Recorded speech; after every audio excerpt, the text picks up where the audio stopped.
This is kind of an odd time in Fish's history. I came into Wilco with me being the guy with the story. It was sometimes appropriate for Soundgarden, sometimes not. 20 years writing about music. Dozens of cassettes in a drawer.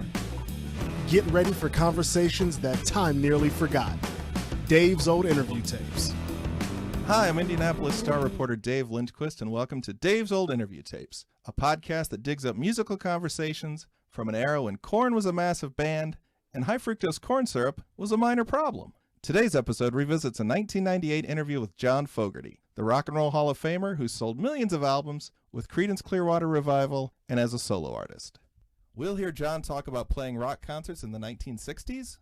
A Creedence concert in 1969 was about 55 minutes long. Hear his philosophy on performing today. The best way to be is full of lots of energy and make people feel exhilarated. And learn that he has a good sense of humor about misheard lyrics. You know, enough people told me that's what they thought I was singing in the first place. I decided to do it. Our in-studio guest for this episode of Dave's Old Interview Tapes is Jenny DeVoe, the talented singer-songwriter with an unforgettable rock meets gospel meets blues voice. Jenny, how are you? I'm good, Dave. How are you? I'm so excited. I am so excited. This is very homey to me, being in a booth with microphones and recording equipment. So thanks for having me. Well, I got to tell you, when I was researching the timeline for this episode, the Indy Stars offices are in Circle Center Mall. I used to shop right here. Where we're sitting. You did more than shop here. Yeah. So we're in the old Nordstrom site. Right. And this interview with John Fogerty, it's the cornerstone of the entire Dave's Old Interview Tapes. Well, then I'm very honored to be here. And I love Creedence. I started at the Indianapolis Star on May 4th, 1998. 2 days before my birthday, in the year that I put out my first record. Yep, you're getting ahead of the story. Okay. I started on May 4th. This interview with John Fogerty happened on May 13, 1998. This was the first big-time phone interview I ever did at the Indianapolis Star. Oh, you did not sound like a novice. Well, that's kind of you to say, but I remember the nerves and the butterflies like it was yesterday. It's interesting because when people ask me, hey, have you been nervous talking to celebrities? Right. Fogerty is the first one I mentioned, I think, because it was the first. A few years ago, I got to be on the phone with Steve Martin and Martin Short. Oh, my gosh. And it was just a similar feeling. Right. And both of them gave me everything I wanted in terms of being on engaging. Yes. Right. All right. So that's May of 1998. Got ya. And right around that time, I was getting my footing at the Indianapolis Star, and you reached out to me. You were going to put out this record called Does She Walk on Water? Yeah. Well, I remember that, and it's funny because right now, and you and I have talked about this a little, and that is how to reinvent yourself. We were just kind of talking about that. At that moment, all I knew with blinders on was I got to make music. I've been waiting to do this forever. And it just kind of, I was working at a music studio. Everything started falling into place. And I didn't know anything about hiring publicists or doing, I did know about record labels after I put the record out. I mean, I had read enough to know that I was not really that interested in doing that shopping part. Like I was kind of urgent about it. Like I got to get going. Sure. I got to get this out. And hadn't really had a lot of plans to get outside of Indianapolis.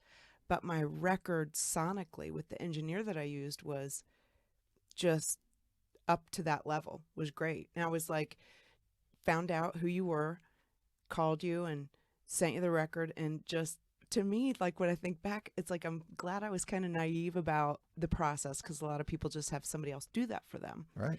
And it was just like, I don't know. It was just kind of, I'm kind of grateful for the things I didn't know and the maybe proper way to do stuff.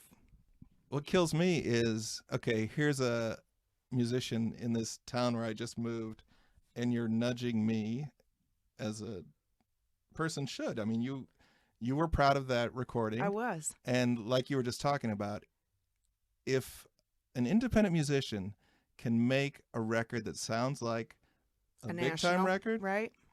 that's almost half the battle. It is. But it kills me that it turned out that you were so great. Thank you. Because that gave me a lot of faith in like, oh yeah, there's like where you're living and who Yeah. you're going to deal with, right? But it didn't happen overnight. The getting Dave to write about Jenny. I finally got around to it. Yeah. And I love your writing. The thing is, I still use your quotes. I mean, one of my favorite things around, which is not everybody's favorite thing, is collecting press. Uh-huh. I love to collect press. As long as they're talking about my music and not me, like personally or physically or in a bad way. So I'm always happy when I can tell somebody's thought for themselves. You know what I mean? Like you thought it for yourself, and it's like I always use words to me are everything. So I use all the words that I can gather in life to write songs, and then I, gather words. And I mean, I read every night, and I'm just into, words can start a war, or words can, make peace. So I like it. I just, I appreciated your words, and I use them to this day. Oh, right on. Thank you. So I finally profiled you, Jenny, in November of 1998. I just looked up this clip. It was previewing a performance at World Mardi Gras. Yeah. Circle Center Mall. In the Circle Center Mall. And I remember what a chore it was to get up into that room. That's what I always heard. It was like Yeah. a load-in nightmare. Oh, it was. There are so many jokes for musicians where there's one about if you meet St. Peter at the pearly gates, they talk about like all the different people. Mother Teresa comes in. She just comes to the front gate. And then you go to the front gate and they're like, oh, what did you do? And the musician's like, well, I was a musician. They're like, oh, you're going to have to go down through the kitchen and up through the loading dock. It's just, if we as artists ever get to just pull up in a bus and there's the stage, it's almost better than the show. Yeah. It's just fantastic. Yeah, you work for it, that's for sure. But yeah, the World Mardi Gras was kind of cool, and it would have people take their time and get through, all the hard ways you have to get into this parking garage, all these elevators and all that. And we'd have a crowd. It was crazy. It was on the 4th floor. Yeah. I think. It was a noisy room. I remember covering Salt and Pepper. Oh my gosh, I loved them. Yeah. Yeah. But before I came to town, I believe like James Brown might have played there. Well, then James Brown and I were on the same stage. See? Perfect. Rock and roll should be a total energy, everything you can bring to it experience. And that's what I do. I mean, you learn from people like James Brown and Elvis. They were supreme, practitioners of all that energy. To me, that's the number one way to be. My chance to interview John Fogerty happened just a few weeks before he released a live album called Premonition in 1998. He was 52 years old at this time.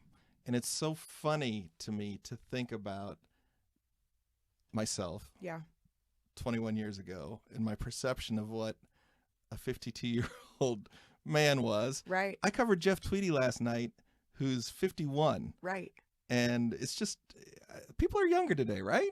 People are younger, and I think that has been at some point when all the labels kind of had to move to the side, there was this flood of artists and the internet and just this flood of, oh my gosh, there are kids like sitting in their bathrooms recording songs, and they're fantastic, and it just seems that artists don't want to have an expiration date. And I think they try very hard to just meld in with all the art. But yeah, it is funny as we get older, like what your perception of, I remember seeing Bonnie Raitt on stage, who is my all-time idol. Mm-hmm.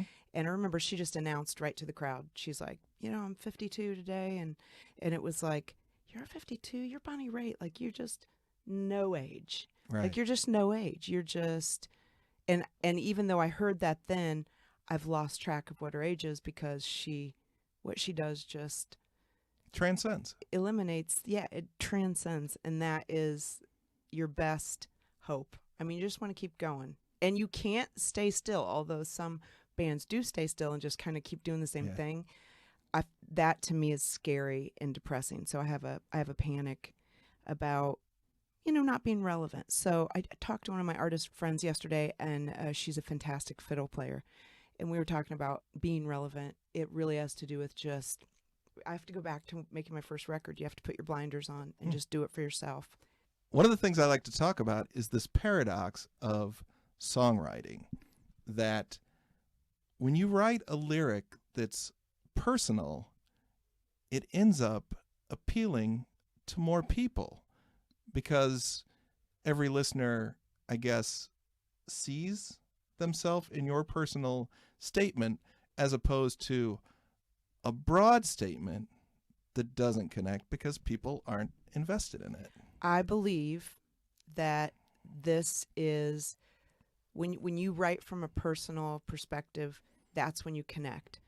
And I just have a love for so many different artists. I just read this thing by Justin Timberlake. I bought his big book of his life, and I love him, and I love his attitude and his joy. He was talking about, people think at the end of their week, like, I'm going to go to a concert, I'm going to escape, but what people are really doing is not looking for an escape, because music, like when you go to a concert, what you're really doing is looking for that connection, and you've latched onto somebody's song because it has said something that made sense to you. Hopefully the music's fantastic too, but people grab onto lyrics, and it's usually because they relate to it. Just, John Prine's lyrics, if you think about it, it's just kind of that pulls the plug on the highfalutin kind of, clever lyric writing. He's so relatable and unfancy that is just the bar set at the highest, where it's like, oh my gosh, yeah. I think writing about love and relationships and heartbreak, it might sound boring, but that's really the stuff that makes humans tick and keep going and strive for what they strive for. I mean, it's just the normal everyday stuff. So the thing is, write personal, and then somebody will find it. And, you might lose somebody with the next record or the next song, but you can't think like that. Otherwise you become cheesy, and then you do start watering it down. And if you try too hard to reach everybody, you will inevitably miss, for sure. Well, in the 1960s, Creedence Clearwater Revival certainly just knocked one out of the park after another with their vivid storytelling and songwriting. And as a new reporter at the Indy Star, John Fogerty was going to come to Deer Creek, as it was known then, our music I still call it Deer amphitheater in Noblesville. And this Premonition album was going to be released. And, they sent me an advance copy. When I was speaking with John, it was a cool way to talk to John Fogerty about his past in a new context, because here's a new record that has live versions of all his classic songs. The conversation was framed very much in, oh, John, I've heard your record and I've listened to your banter between songs on this live record, and I'm going to ask you about that. It was I guess the training wheels were on for a reporter, and again, I was grateful that I was in the hands of this Hall of Fame right. You didn't sound lost, though. You just sounded like that you did this every day. I didn't know that was your first time talking to, and what a guy to talk to for the first time. Let's hear John Fogerty talk about an amplifier. That doesn't sound too exciting, but it is. You mentioned between the song that you're playing with the same amp you've had pretty much your entire career. Right. Is that right? That's true. I'm sure there's some stories that go with that. Well, that as an old custom amp that's the brand KUSTOM. I purchased that in 1968, and actually in late 1967. Okay. And basically worked up my version of Suzy Q on it, among other things, but Suzy Q was the first thing we recorded using that amp, and eventually that led to being able to make the first album on which also I Put a Spell on You is there. So that's exactly the same amplifier, top and bottom, that I used for those recordings, and then played on continual tour through the years 68, 69, 70, 71, 72, I suppose. Right. And the amplifier sort of went into the closet about the same time that Creedence Clearwater went into the closet. Okay. And I've used it sparingly over the years, but now that I'm out touring, playing especially Suzy Q and Spell, it's very necessary that I use that amp. It's very desirable to have that same sound. John Fogerty didn't play CCR songs from 1972 until 1987. The 87 show was a special Vietnam veterans gig in D.C. And in the mid-'80s, of course, he had Center Field and Eye of the Zombie. But then it was about another decade of inactivity until 97 when he released the Blue Moon Swamp album. And only then did he start playing CCR songs again.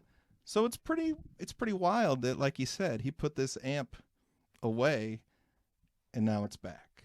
Do you have equipment that you love? I have one guitar that I play, and I bought it from my guitar player. And he has so many guitars and is such a good player that he just, I think, thought he didn't need this Gretsch. It's a big-bodied Gretsch, and it's got the triangular hole. I'm not a great guitar player. I use it to write songs, and I play rhythm on stage. But he misses that guitar, and I get weird compliments on it. Sure. It's got a really beefy sound. I love a baritone electric guitar. Yeah. But yeah, there's a sound to it. I sold the only other guitar that I really had gravitated to. It's one that I took to England, and it was a 1930 National. And I sold it to somebody just because I was going to make another record. But it is on my Strange Sunshine record, and that was a regret. It's just, I'm kind of a minimalist. Like, I keep very few things around. Yeah. But that sound in that guitar made me write a different way. And it's funny because I know, listening to that interview with Fogerty, he was like, I had to bring that amp back out because there was a sound, that just specific sound for things. And that is very important to me when I'm making records. There are certain sounds I already know from working with John Parrish, not on my first two records, but from working with Parrish. He made me, I look up to him so much because he keeps me in line with a scattered, I have a scattered brain, and he's got a very, we're going to write this down. He's been a professor before, but write down the sounds that you like in reference, like where you heard it. And it's like, I might go T-Bone Burnett, or I might say a CCR for sure. That plate reverb, that real quick slap back sound is one of my favorite things. And we put that on Radiator, my recent record. They have big metal plates that fit. They're bigger than this room. They used to use that on like a Motown Echo for vocals. Oh, how about that? It literally bounces, and then they capture the sound. It's crazy. I know more about engineering than I let on. I can't do it myself, but it's like I know the sounds that I want, and I'll say, maybe we should use this amp or this, and this. And,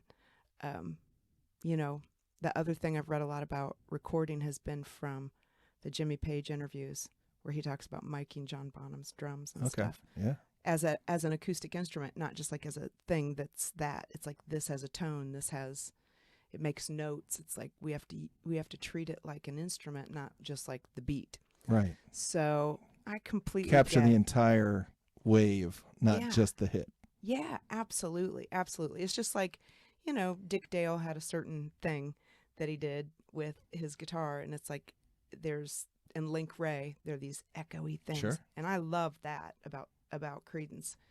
That swampy stuff I always loved.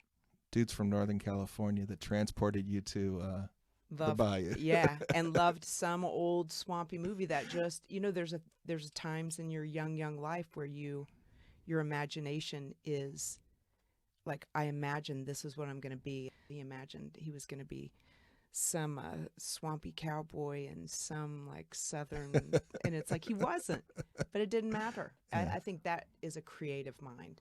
Like I don't slight him for that. Some people are like, oh, you're not authentic. It's like, whatever.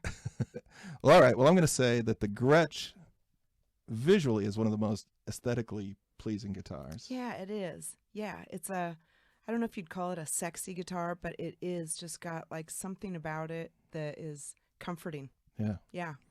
And we need to back up and tell people about John Parrish, Okay. a producer who lives in England, and you've traveled over there to make records with him. 3 records. We're talking about a 4th.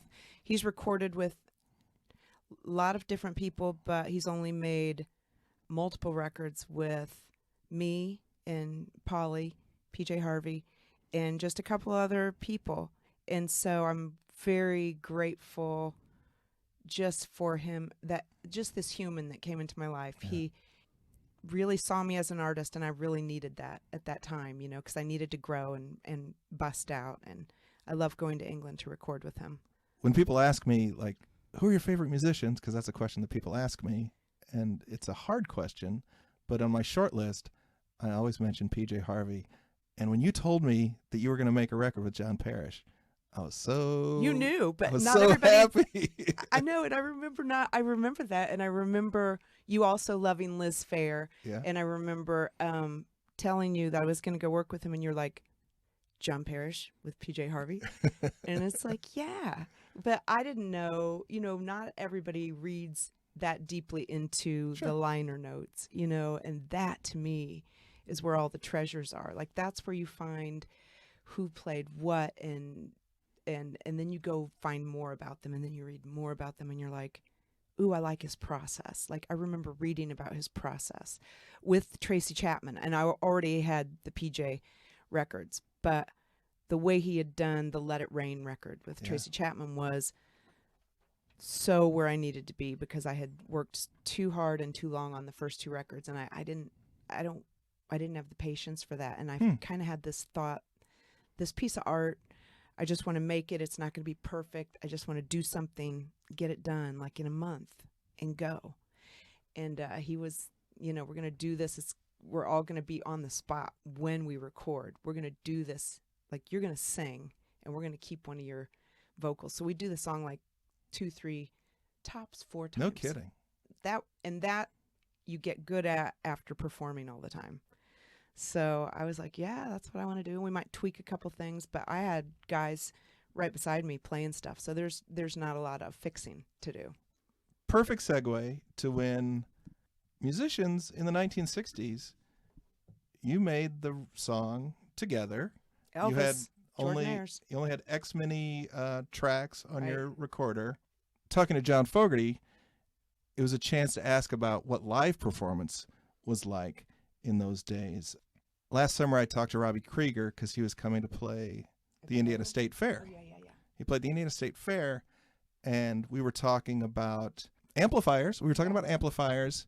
And he was telling me that he had an amplifier deal, but he didn't really like the live output of these amplifiers, so he had an endorsement from somebody, and they cut him out and put like the amplifier he liked inside. Right. So that was pretty crazy. Right. But in these arenas and, you know, the Coliseum at the fairgrounds, either they weren't made for rock and roll or the amplification hadn't caught up. And he told me that Jim Morrison, in addition to all his other antics on stage, he would want to get as close to the front of the stage as possible just to hear the band. There's something else happening when you're on stage. There are all these monitors. You're getting this kind of dry sound. Mm-hmm. If you're an electric guitar player, you're kind of lucky because you can get the warmth and the sound that you want out of here. And then your engineer out there is going to go through the mains, all the main speakers that the audience is hearing. Our band has gone full circle to this low stage volume. It's the best way to feel and hear what the audience is listening to. And for a vocalist, you can say your voice is your instrument, but it's more than that. Every single room that you play, it's going to have a different sound system. It's going to have a different engineer. It's going to have a different shape of the room. Right. Everything's different. So sound checks are important. to get like a thing where you're like, it's pleasing to you that you know you at least have enough power out there where you can do the nuanced stuff. And every once in a while that just goes away, and it is the horrible part of doing a live show, Right. because you don't get to, you might push your voice too hard, and then all of a sudden somebody sends you the board feed, which was just you without that room. Well, the room is your instrument. The room has got the sound from the PA, and you need that because you want to hear what the audience is hearing, so you can tweak it and twist it and turn it. So it makes you really have to connect. So I like that too. I like to hear what they're hearing so that I can sing better. Acoustics and sound mix are one of my least favorite things to write about when I cover shows, but it's important because that's part of it's a big part of the audience experience. And especially if you've been listening to a record and the artist loved their record. Like when I did Fireworks, my Fireworks and Karate Supplies record, I loved all the sounds on there. I loved all these crunchy tremolo sounds and these different delays on a vocal or this or that. To recreate that in a live show can be sort of a letdown. So you have to compromise sometimes. I mean, you can't spend all day doing it unless you really are, James Taylor or something like that. But you can get close to it. I have a sound man that travels with us for that reason. Nice. He knows where, we put like a telephone sound on this song, Nobody Loves You When You're Down, so it sounds like an old Louis Armstrong. Yeah. And so he can do that real quickly. Whereas if we're traveling someplace, which we will this summer, we'll be up against, they're not going to know that. Yeah. And also if it's a festival, they have all artists all day. Sure. And you go up to them with too long a list of particulars, they'll tune you out. So you have to choose your battles for sound. But sound is so important to the artist. It really is. I loved hearing John Fogerty talking about getting in and getting out of a show in the 60s with CCR. A Creedence concert in 1969 was about 55 minutes long. After a certain point in time, meaning as the popularity got into the mega strata, it was no longer possible to do encores simply because everything would get chaotic. I really took my cue from the Beatles and the Stones, who had a couple of years earlier dropped doing encores, simply because when you come back out, all the rules, all the security had broken down. So we weren't on stage all that long, and I tried to hit them with every single hit that we had. I probably never took the time, let's say, to tell a story about an amplifier. Right. I attended that Fogerty show in '98, and one year he came with John Mellencamp as kind of a, billing is billing. I don't know if it was a double bill, but Fogerty played first. Yeah. And then Mellencamp. And then last summer, Fogerty played here in Indiana. And whether that carries over from his 51-minute CCR shows in the 60s, when this man is on stage, it is one after another. It is pushing the pace. Remember that song? Here's another one you love. Here comes one. You'll never forget it. I got another one. All these songs about rain, one after another. Right. He's prolific, and to me, his voice is CCR. Just the sound that he had when he stopped playing CCR stuff, it was like, I just thought it was going to be over, That interesting stuff, that behind the scenes stuff, I like reading about that stuff because there are dynamics in bands. I know he knew this is already working. Like this works. Like my voice, me writing the songs, like it's a dictatorship. And my keyboard player in my band has said that about ours, and it's just the truth. It's like there has to be a focus. Benevolent dictator. I'm a benevolent dictator. I've managed to keep all my band members longer than CCR stayed together. But I actually understand all that passion. When you're working with, I used to think working with guys would be like, I like working with guys. I always wanted to be like one of the boys in the band on stage. I did not want to be a groupie. It was like, that's boring. I want to go up and do that. And it's like, it's cool to work with guys because they get over stuff so fast. That's not true with artists. It's different. It's different than like a normal like riff with with a guy, it's like, it's different. You're working with artists. Their emotion is equatable to yours as a woman, because they're very vulnerable, like when giving ideas and stuff. So I had to learn that I couldn't be as like, I don't like that, let's go to the next one. I couldn't do that as easily as I had anticipated. So I had to really learn to navigate people's personalities and moments. And I think that happened in the Beatles, happened with Creedence, and hurt feelings, all that anger, like he's talked about being angry before in some past things. And that really all stems from just being hurt. It's like, that's my psychology part coming out. But it's like, they just kept digging at each other. Well, the shorthand, if I'm correct, is they put out all of these great albums, huge hits. These are all John Fogerty songs. And the other guys in the band, one of the guys in the band happens to be John's brother. Right, Tom. They say, hey, John, let's make an album where we all do songs. Right. And John let him try it. And it was a big failure. It was the end of CCR. I put a spell on you. Because you're mine. One of the famous covers that CCR did was I Put a Spell on You, originally recorded by Screamin' Jay Hawkins. I'm pretty sure CCR performed that at Woodstock in 1969. Looking back at Cub reporter Dave Lindquist in 1998, we were one summer away from a big anniversary of Woodstock, and I didn't ask John Fogerty about Woodstock, so... Oh, so you have I a little whiffed remorse that about one. that. You can always call him back and go, hey, I forgot to ask you something. He'll be like, who are you? You'll be like, Dave, from 98. And he'll be like, oh, okay.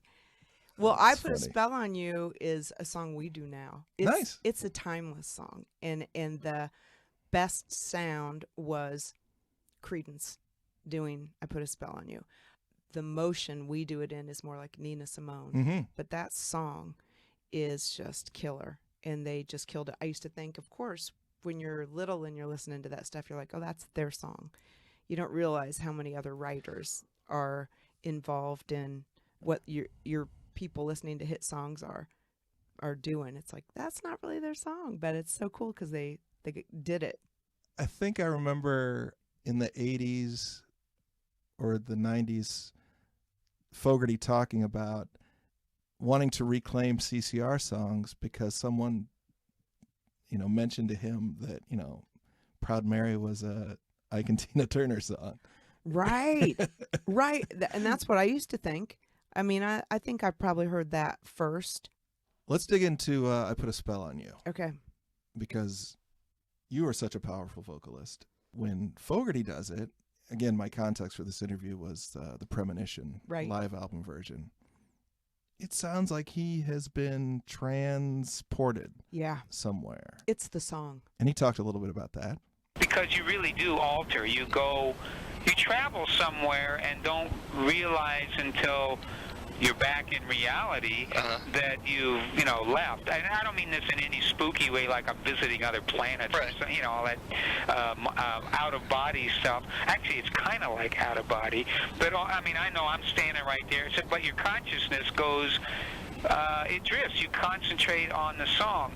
I think that's probably like a person who might be reading a book that's really involving, and then suddenly you don't realize it, but you've passed a few pages or maybe a couple of chapters without realizing that you're sitting there at midnight under a lamp in your living room, and that because you're so involved with the story, you're off. Your mind is taking over. Does it happen to you? Absolutely. I choose songs that do that to me. I don't think I'll ever look back and say, oh, that was corny. There's no reason to get on stage if you're not going to be vulnerable. There's no reason to get up on stage if you're going to protect yourself. You're going to have great shows and you're going to have shows where you didn't feel like you received that same thing back from an audience. But the only goal, as time went on for me getting up on stage, it was like, I'm so at home on stage that it's normal for me. I feel like I could be in my pajamas on stage because I feel comfortable and I'm going to be real. And you pick songs that take you somewhere. And there are some songs that I might do at the end of a show because I don't have any songs I've written that will do that much Right. to me. I got you. We might do Purple Rain at the end of a show, or we might do Mercy Now by Mary Gauthier or Patty Griffin's Up to the Mountain. Yeah. There's a point where, and that keeps you going as a songwriter too. I've written some songs that have really touched some people, and I'm very grateful for that. But there are also songs that I've written that I can't go back and do because I'm just not feeling them right now. I'm kind of I'm not that youngster anymore, so I have different emotions in me now and looking for new cover songs to do, new songs to cover. Like I Put a Spell on You or something, or they're like, or New Day, Feeling Good, the one Bublé does. Yeah. We're doing that now because Nina Simone did that too. I'm a big Nina fan. But yeah, that just emotion is the whole thing. That's the whole reason to be on stage. You've given us a masterclass. Dave's old interview tapes quote just a moment ago when you said, there's no reason to go on stage if you're going to protect yourself. Yeah. You have to be vulnerable, drop your guard. I love it. And it's the only way to do your job properly. I came to Indianapolis in 1998. I knew that a big part of my job now was going to be writing about John Mellencamp, Indiana's rock star. Right. I grew up in Central Illinois. I've talked on the podcast before about being in the Future Farmers of America Yeah. and how important the Scarecrow record was to me. And this is wild. Now I'm writing about music in Indiana. Of course, one of the major players in the Mellencamp story is drummer Kenny Aronoff. Right. And he had played with John Fogerty, but that summer he had just taken a gig with the Smashing Pumpkins. I was super grateful for the way that Fogerty talked about all of this. I really hope they treat him good because I always try to. He's my friend. I must say the Pumpkins haven't shown themselves to be a real stable environment. Exactly. And I'm frankly kind of worried. I just hope they live up to the promises that they've given him. Again, he's a great musician and a great friend of mine, and I would be really pissed off to have anything not good happen to Kenny. Now, Jenny, you have a story with Kenny around this time? Kenny Aronoff was sort of just kind of the dream guy. I mean, it's kind of like, that John Mellencamp and that Kenny Aronoff are from here, but you don't ever really think, I'm going to go do some shows with those guys, And again, so for my second record, I just still had my kind of naive blinders on. I was just ambitious in, I think, meeting people and working with different people. And my band has always been really good about, my live band that I've had forever has always been really good about understanding. We got through those bumps early where it's like, I'm going to record with a bunch of different people because we're all going to learn from them. Brett will say that about guitar. He'll be like, have so-and-so do that guitar and then I'll just learn it. Oh, nice. And that's big. It's like there's certain guys that are just the masters of what they do, Kenny being one of them. So I remember, how did I even get his number? I don't know, but I called him, which is the kind of the story of my life. I don't know how I got his number. I called him and he was just so nice. And he said, well, I'm in LA right now. And he said, I'm touring with Melissa Etheridge. And I was like, well, that's cool. I said, if I can work with you sometime, I said, I'm making this record right now. And he said, I have to come home. He was going to come see his son, Nick. And he said, I have to come home for 3 days next week. He said, I could do it then. I mean, he's that kind of worker. Oh, he's no just doubt. like, boom, boom, boom, Yeah. boom. And so I had met him once, but hadn't talked about recording with him. So he said, if you and your husband want to pick me up at the airport, we'll just go to the studio. So I arranged the whole thing. We went back down to Bloomington. He had listened to all my stuff. Like, he did not take for granted that just some girl, I'm just going to do this stuff. He played on 5 of my songs. At the very first song, I remember thinking, oh, I don't like this that much. I remember thinking, how am I going to say this? Because like I told you before, people are sensitive. Sure. And I had already experienced that and I was a little hesitant. And he said, do you like what I'm doing? And I went, could we empty it out a little bit? Could we maybe not accentuate this or that? And he's like, absolutely. He said, I can do whatever you want. Yeah. And the great thing about Kenny is he's got so much game that he doesn't take, if you don't like a rhythm, it's not like he didn't invent it. He's just like, I want to do what's right for you in your head for your song. And we did it. And he was awesome. I think we hung out for 3 days doing 5 songs. He was fantastically warm. He shared lots of stories. So I got to hear about the Pumpkins must have already happened because he talked about a couple things. The biggest thing about Kenny that I realized from like why he was giving so much, I think, to me was that I was so respectful to him. And that is, I think, the name of the game for him. Yeah. I think if he feels that a situation isn't working for him, respect-wise, then he'll go, as well he should, because he's in, high demand always. He's just a good guy. I advise anyone to follow Kenny Aronoff on his social media because the man is the best example of hard work plus talent equals achievement. He lives in Los Angeles. I guarantee every day you'll wake up on East Coast time and he's 3 hours behind, but he's already ahead of you. The man is a machine. He is. He's grateful for getting to do what he's doing. He knows, you can look at people who kind of fade away in the stories of the annals of rock and roll, and it's because they start buying into their own hype, maybe. And he always seems grateful, like a worker, like you should maybe approach your job every day like somebody could come and replace me. And it's that relevant thing again. Like he's relevant still, and he probably always will be. On the topic of the Smashing Pumpkins and John's kind of wary comment there, we should probably say Pumpkins are a story where drugs did affect the band. Touring keyboard player Jonathan Melvoin died in 1996 while the band was on tour of a heroin overdose. The original drummer, Jimmy Chamberlain, struggled with substance abuse. So I think Kenny played one summer, with the Pumpkins. Kenny came back to Fogerty and played for many years in his touring band. I know last summer Kenny played in Indianapolis with John. This spring, they're not together. Kenny this spring is playing the Experience Hendrix tour with, huge heavyweight guitar players. So nice. Well, when you become Kenny Aronoff, you can say, I'm going to do this for this long, and then I'm going to go do this. And I have great respect and understanding of that. Like you might get to have your guys go with you. I have different sets of guys, but I have a very small corral. But when you become big like Kenny, and it's wonderful that he can choose his atmosphere too. Mm-hmm. I'm a big proponent of none of that stuff on stage.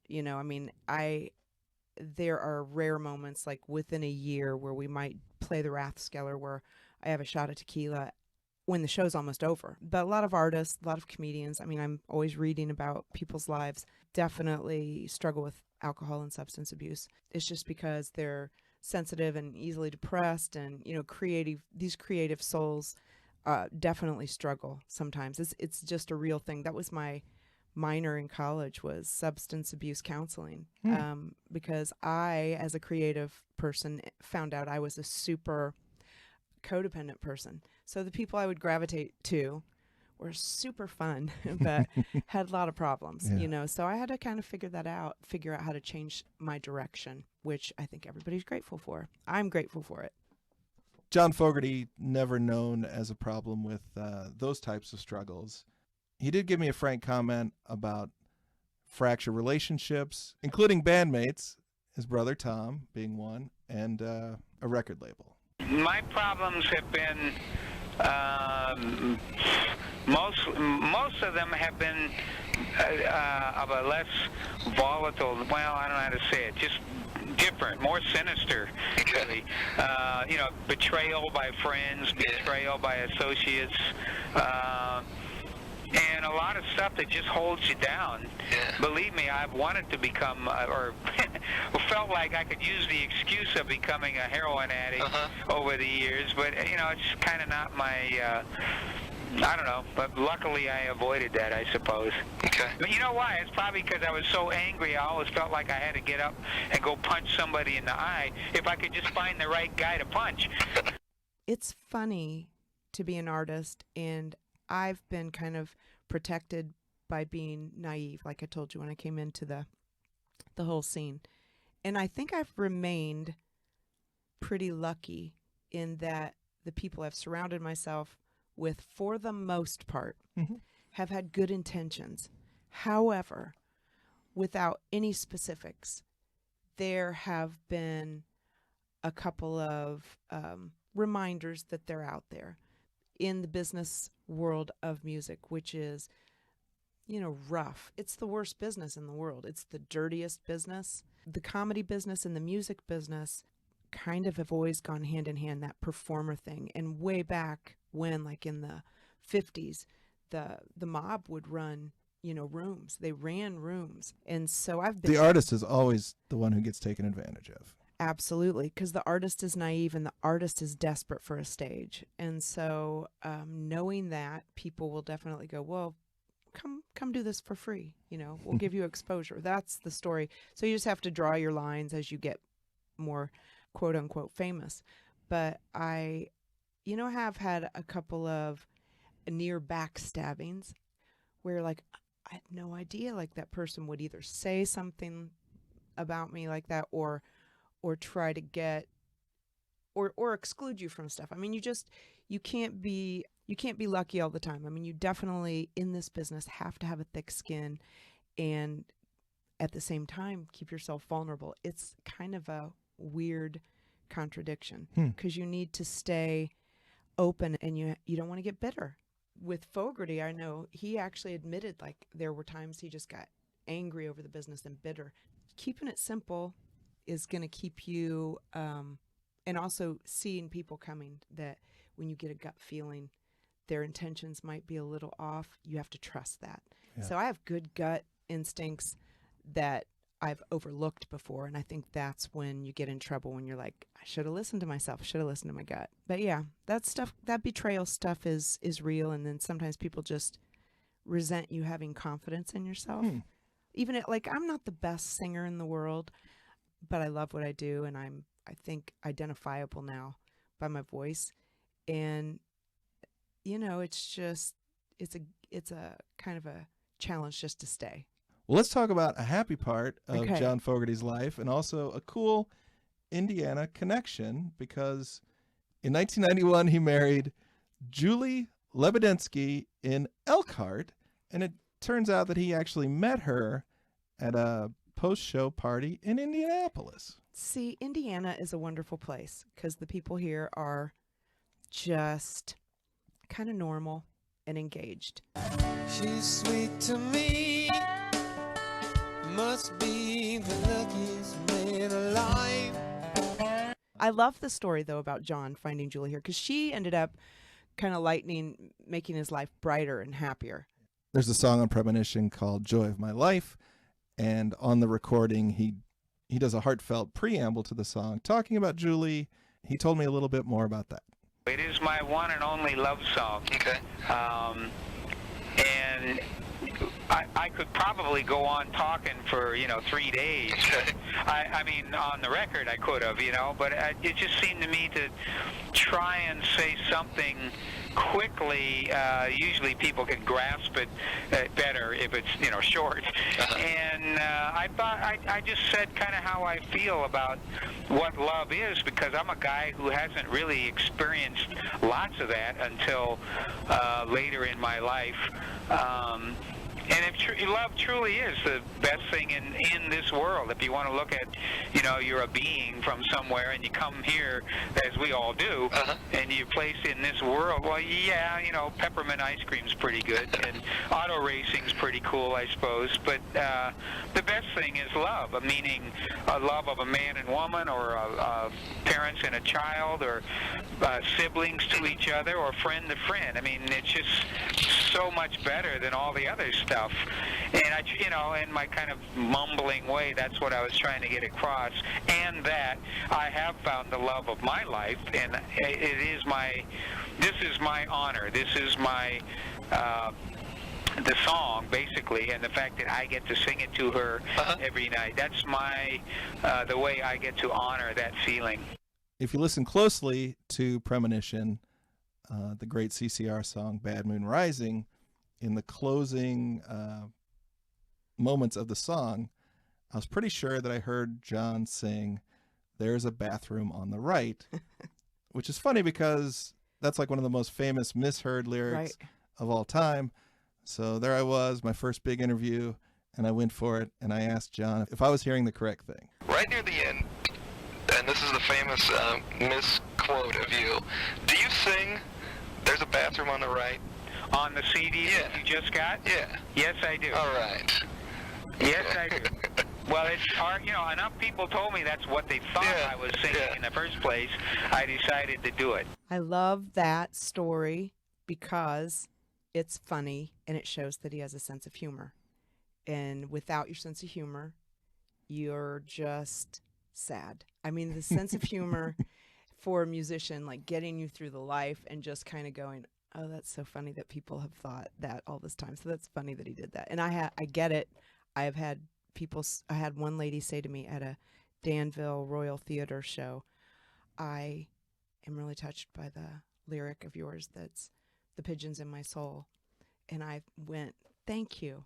Okay. So, and I was trying to figure out where that was. And I think it's when it's "Puddles of Moon Out My Door." And it was like, well, whatever she thought it was meant something to her. Yeah. So I just said, thank you. And it was funny. And hopefully, and I've talked about this in writing before, but hopefully it didn't offend her that I tell this story because I loved it. Have you written any songs that incorporate pigeons in your soul since then? Not so far. It's quite evocative. Yeah. I don't know how. I mean, a pigeon is not a majestic. Or is it? Don't go around the night, but it's bound to take your life. There's a bathroom on the right. Jenny, what a treat to have you on Dave's Old Interview Tapes. This, to me, is like a double episode because we have the great musician, John Fogerty, and the great musician, Jenny DeVoe. And the great writer, music critic, David Lindquist. Because it is like this sort of, and you know what? We can add a fourth. I think I told you, the year that I made that record, Peyton Manning walked into the music studio where I was sitting. Wow. And I didn't know who he was, so it was fantastic because to not know is great. He was so nice, and that's when he started with the Colts. Yeah. He was in there doing voiceovers for a commercial, and I was just like talking to him, like, "What do you do?" And he's like, "I'm gonna be new quarterback for Indianapolis Colts." And I was like, "Cool. I don't really watch football, but good luck." I remember my first Peyton. day at the Star, May 4th, was when he signed his first contract. Crazy. With the Colts. I had always been a Bears fan. Yeah.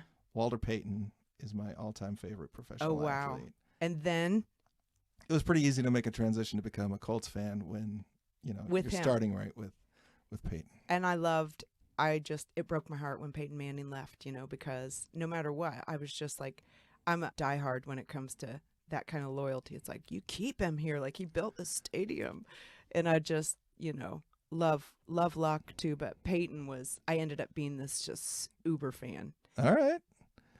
What are you working on? I've got a bunch of songs. I'm kind of tapping into some of my co-writers' ideas. Like I've written these songs on either piano or guitar, have approached a couple different people about them, and we're kind of testing out just what I want them to be. And I may end up going back to England to do something with John. We've definitely talked about it over the last year several times. And we try hard to not let politics get in the way. We're both like, it's crazy times, so we'll just talk about music. And yeah, he's got Brexit on that side. Oh my gosh. Yeah, we've talked about both crazy atmospheres that are going on. He's game. He's like, yep, it's like having family come back, Nice. So I'm doing that, and then I'm doing This is great. So I know this is gonna probably go out in April, and then I'm gonna do Rathskeller Show April 13th, which is a ticketed show.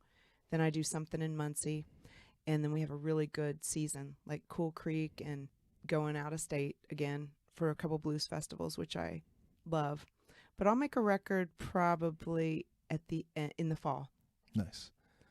Well, you're a fantastic ambassador for arts in Indiana, so we thank you for that. Likewise. Thank you. You too. And listeners, thanks for tuning in. If you have a minute to subscribe or rate us on your podcast format. All is appreciated, and we will return with another episode of Dave's Old Interview Tapes.